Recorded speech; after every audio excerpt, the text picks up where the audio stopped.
Fala galera, hoje eu vim aqui em um formato diferente, eu espero muito que vocês gostem. Hoje a nossa aula é sobre zoologia dos invertebrados, então vamos começar.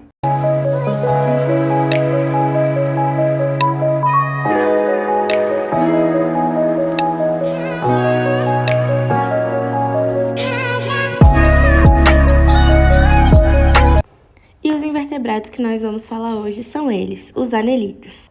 Dentro dos anelídeos, contém aproximadamente 14 mil espécies.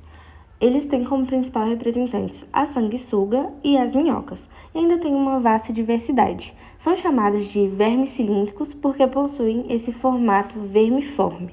Como eu falei para vocês, os principais representantes são as minhocas e as sanguessugas, mas ainda nesse grupo a gente também tem as nereidas. Dentro dessa filo ainda existe uma outra divisão, que são os aquetos, os olioquetos e os poliquetos. Quetos, no grego, significa cerdas, então aquetos significa que eles não possuem cerdas. Um exemplo disso é a Ludrus medicinalis. Depois, os oliquetos, que significa poucas cerdas, e os poliquetos, onde poli significa muitas e queto significa cerdas, ou seja, muitas cerdas. Agora, eu vou falar um pouquinho das características dos aquetos e dos oliquetos, utilizando como exemplo essa minhoca que eu encontrei no meu quintal. São animais subterrâneos, por isso elas são encontradas geralmente embaixo da terra, em algum lugar que seja favorável para elas, geralmente úmido. Além disso, eles têm algumas características bem peculiares. Eles possuem simetria bilateral, são animais triblásticos, porque eles possuem 3 folhetos embrionários, ou seja, eles formam órgãos. Possuem também uma mesoderme, que se abre e forma uma estrutura chamada celoma, então eles são celomados. Nesse caso, são esquizocelomados, que significa que eles são protostômios, onde eles possuem um tubo digestivo completo que forma a primeira boca, depois o ânus. Também são chamados de animais segmentados ou metamerizados, que significa que cada parte desse ser funciona quase que de maneira independente do restante do corpo. Então, se houver uma lesão no corpo, provavelmente não irá afetar outras partes. Eles são divididos em anéis. Agora, vamos compreender um pouquinho da fisiologia desses animais. Eles possuem a boca, possuem o papo, que serve para amolecer. Por morarem embaixo da terra e se alimentarem de matéria orgânica que estão ali presente, elas ingerem grandes quantidades de terra. E o papo serve justamente para amolecer com as enzimas e tornar mais fácil a digestão. Aqui a gente também pode ver a moela, que é uma estrutura que consegue mastigar por esmagamento o alimento. Bem parecido com as aves, que não possuem dentes, mas que conseguem consumir o alimento por meio desse esmagamento feito pela moela. E com essa outra imagem, no canto esquerdo, vocês podem perceber que o intestino das minhocas tem esse formato de U. Essa dobrinha aqui permite que aconteça a entrada de capilares em grande quantidade e favorece o processo de absorção de nutrientes, e essa dobrinha é chamada de tiflósole, responsável por aumentar o potencial de absorção de nutrientes no corpo da minhoca. É importante saber que as minhocas excretam fezes cheias de nitrogênio, chamadas de humus, e a abertura chamada de nefrostama, que vai drenar o líquido e remover as impurezas do líquido celomático.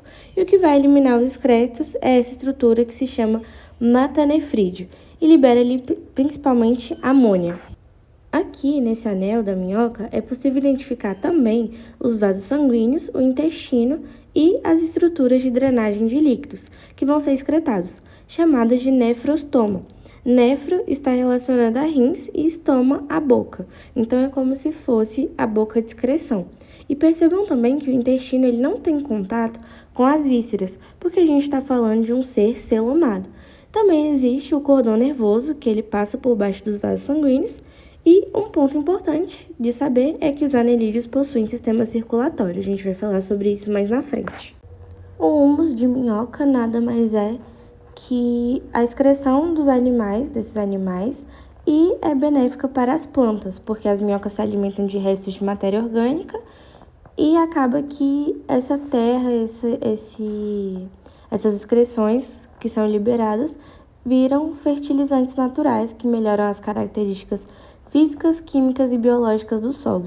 Como eu havia falado para vocês, as minhocas elas possuem sistema circulatório, que está diretamente relacionado com a respiração, que é cutânea. Respiração é o que acontece pela pele capilarizada. E isso só acontece graças ao sistema circulatório. Eu havia mostrado para vocês também os vasos sanguíneos, que existe o vaso sanguíneo ventral e o dorsal, que é o que permite que esses vasos sanguíneos funcionem bem. Ela possui corações, não só um, elas possuem 5 pares de corações, 5 de um lado e 5 do outro. Então imagina, o ser humano com um coração já sofre, imagina a minhoca com 10. Enfim, esses corações eles se contraem e os vasos sanguíneos realizam o transporte de sangue. Esses seres eles possuem circulação fechada, ou seja, o sangue ele corre exclusivamente pelos vasos e capilares sanguíneos. O sangue é vermelho pela presença de hemoglobina, que é responsável pelo transporte de O2, né? Oxigênio. Não porque tem hemácias, tá? Importante vocês lembrarem disso. E o sistema nervoso desses seres é bem diferenciado. Eles possuem um cérebro, que é chamado de gânglio cerebral central, e a partir desse central, né, desse cérebro central, ele tem outros gânglios que coordenam o segmento deles. Por isso que quando uma minhoca é cortada, ela continua se mexendo, ela continua realizando os movimentos, tudo normal, é como se funcionasse individualmente. E por isso também que elas andam encolhendo e espichando. É como se cada segmento desse, cada anelzinho desse, tivesse o seu próprio cérebro. E aí, tudo bem até aqui? Vamos continuar, então, falando agora sobre a reprodução. Se você em algum momento da sua vida já viu uma minhoca de perto, você pode ter reparado que ela possui uma parte mais clarinha, uma parte mais gordinha também. É chamada de clitelo, semelhante ao clitóris. Ela tem a ver com a reprodução, tem a ver com excitação. Semelhante aos seres humanos, né? O nome parecido. E o clitelo, ele indica justamente onde está a boca da minhoca. Então, oposto ao clitelo, dá para perceber que vai ter o ânus da minhoca. Então, vamos lá. A reprodução acontece da seguinte maneira. As minhocas se emparelham e começam a se excitar, e existem estruturas que prendem uma minhoca à outra. E elas realizam a troca de espermatozoides, ou seja, as duas serão fecundadas. Logo, são seres monóicos, ou como falávamos antigamente, são seres hermafroditas. Após essa troca de espermatozoide, elas guardam esses espermatozoides dentro de uma estrutura chamada espermateca, e à medida que elas se excitam, é liberado o muco. Esse muco, ao redor do clitelo, é chamado de casulo.